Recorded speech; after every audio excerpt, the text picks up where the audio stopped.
మాట్లాడతావా?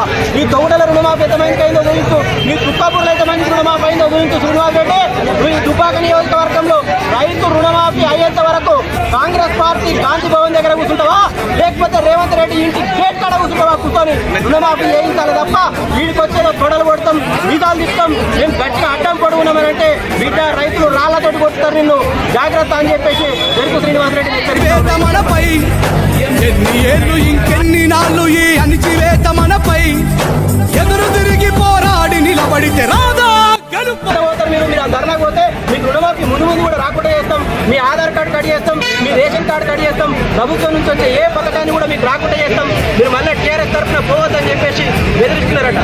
ఏడాది కాకముందుకే మీకు ఇంత అహంకారం జరిగి అణిచివేయాలని చెప్పేసి చూస్తున్నారు కదా. రైతులతో పెట్టిన ఏ ప్రభుత్వం కూడా కొనసాగేటువంటి అవకాశం లేదు.